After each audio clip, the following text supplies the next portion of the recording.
Thank you for watching my presentation today. My name is Dr. Penelope Laycock. I work as a lecturer at the University of Glasgow in social policy.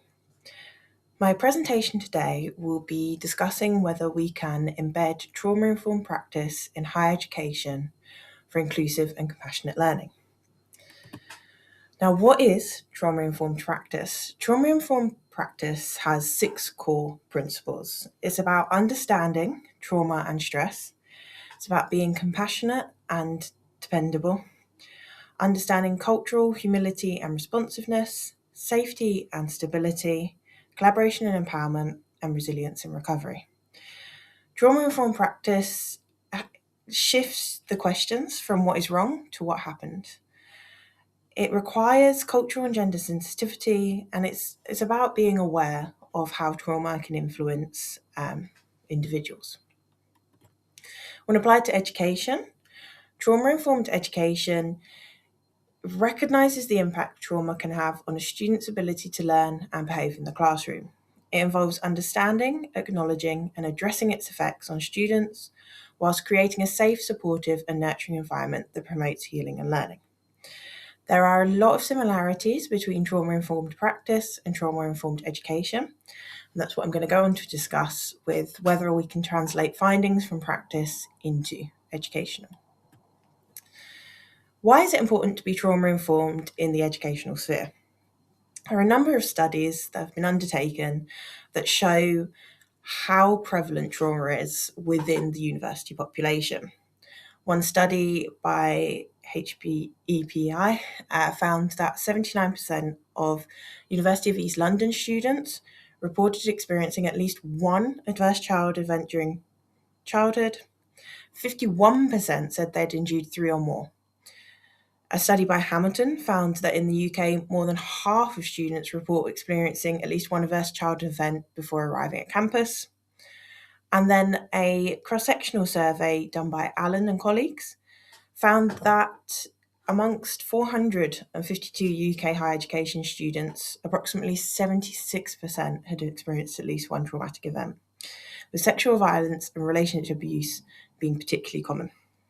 This is very important throughout university education, and especially in my field where we do teach about domestic violence and some subjects which could be re-traumatizing for students.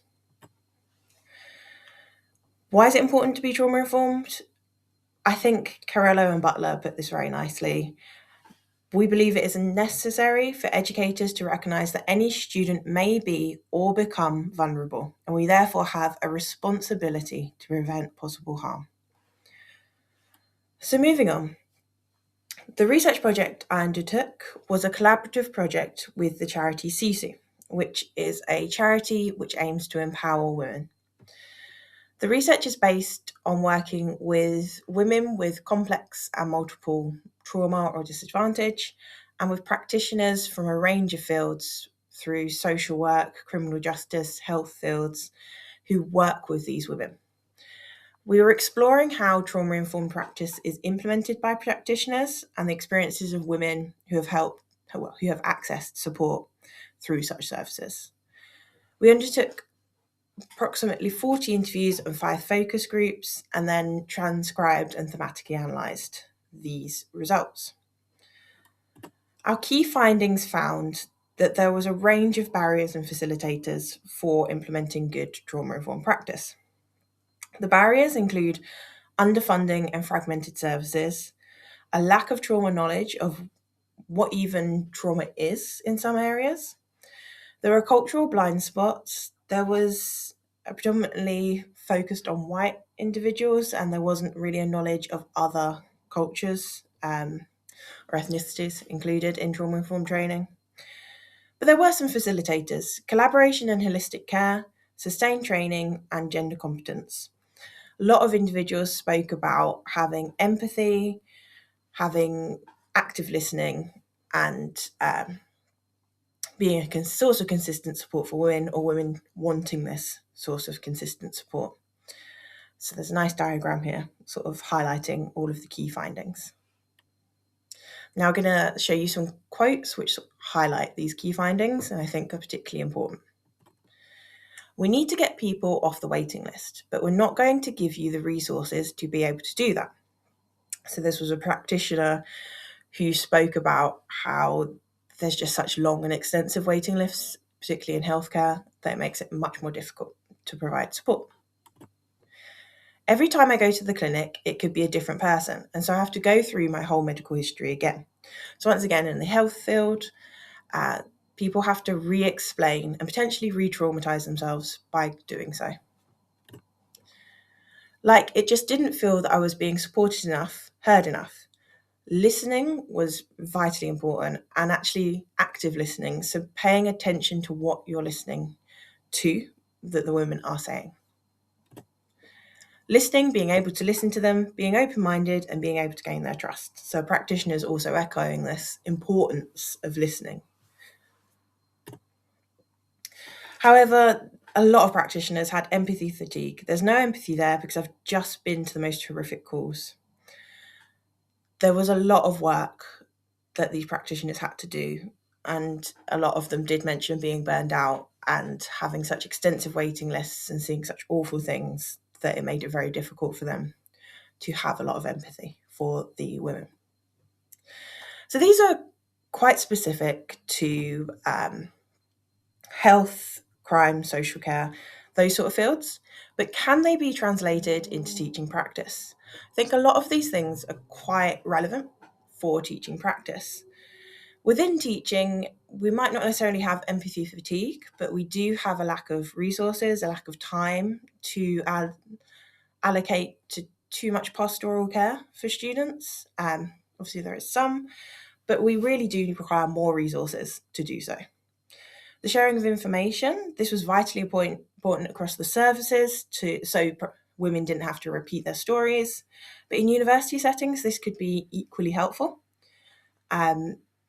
There is sharing of certain information of students. Through at the University of Glasgow, we have a disability tracker platform. But sharing of more information that would aid in teaching would be helpful. Listening to students, so listening came up frequently across all of the findings. I think it would be equally as important to listen to our students and help them with what would help teaching best, and then having empathy for students. So obviously, teachers are not trained counsellors, so this is not going as far as to counsel the students, but to have a bit more support in place within our teaching systems. So to achieve this, we could start small but sustain long-term culture change. We can have more training that moves beyond theory to application, have a knowledge of intersectionality, how gender, race, class and disability can influence teaching practices, and have student voices guide policy and practice. So what next? Currently, I am undertaking a scoping research project, seeing what trauma-informed approaches colleagues are applying in the University of Glasgow across the School of Social and Political Sciences. Ideally, there'd be future sharing of knowledge across schools and departments on how to essentially inform best practice, so creation of a trauma-informed best practice guide, and then ideally trauma-aware training for staff. Trauma-aware training isn't as intense as trauma-informed, but it would give colleagues a starting point. At the University of Glasgow, there is some training